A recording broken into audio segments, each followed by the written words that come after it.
कटक जिला महांगा ब्लॉक विभिन्न सरकारी एवं बेसरकारी अनुष्ठान पक्षर 79तम स्वाधीनता दिवस पालित हो जाए। अवसर में जलेश्वरपुर पंचायत रे समाजसेवी सुभाष जेना अध्यक्षतार सरपंच सुजाता मल्लिक पताका उत्तोलन करथिबा बेले बहु विशिष्ट व्यक्ति माने उपस्थित थिले।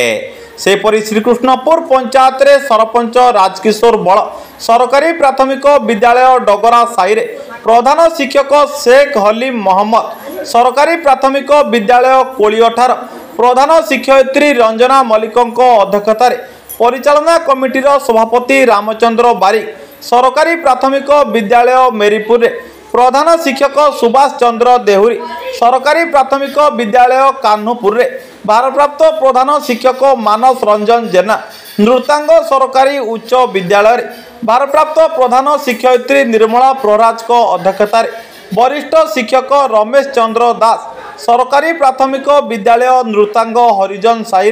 प्रधान शिक्षक पवित्र कुमार देहुरी, कुआपाड़ सरकारी उपरा विद्यालय भारप्राप्त प्रधान शिक्षक विद्याधर सेनापति, खरतांग कस्तूरबा बालिका उच्च विद्यालय और सरकारी प्राथमिक विद्यालय भारप्राप्त प्रधान शिक्षक डंबरुधर मल्लिक अध्यक्षतार प्रधान शिक्षयित्री गीतांजलि खुंटिया, आनंदपुर प्रधान शिक्षयित्री नलिनी प्रभा बेहेरा, चौसा खंड सरकारी प्राथमिक विद्यालय प्रधान शिक्षक गणेश्वर देहुरी, मौदा सरकारी प्राथमिक विद्यालय प्रधान शिक्षक बाइधर मल्लिक अध्यक्षतार परिचालना कमिटीर सभापति ध्रुव चंद्र दास, सरकारी उन्नीत उच्च विद्यालय बाली पड़िया सरपंच शारदा प्रसाद महांती, पिता माता सेवक संघ पक्षर अनुष्ठान संपादक तथा सांबादिक रमेश चंद्र साहू पताका उत्तोलन करथिले।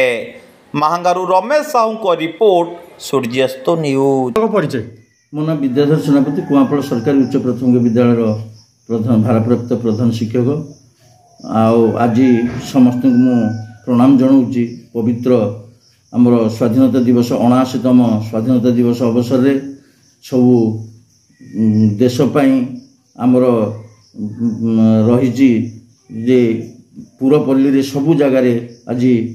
आनंदर सहित यही उत्सवटी पालित होउची। उत्सवर मुख्य उद्देश्य होउची जो माने आम स्वाधीनता देइथिले तांको पे आमे स्मृतिचारण करिबा एवं आमे देश केमती सुरक्षा करिबा विदेशी कबलरू आउ जो भली भाव में आगु 200 वर्ष धरी इंग्लिश सरकार आमको शासन करी आसुले। जो वीर पुरुष माने महात्मा गांधी हूँ, सुभाष चंद्र बोस हूँ, लाल बहादुर शास्त्री हूँ, जवाहरलाल नेहरू हूँ, यही प्रमुख नेता माने आम देश को नेतृत्व नहीं स्वाधीनता आनी से स्वाधीनता को बजाय रखा एवं आमर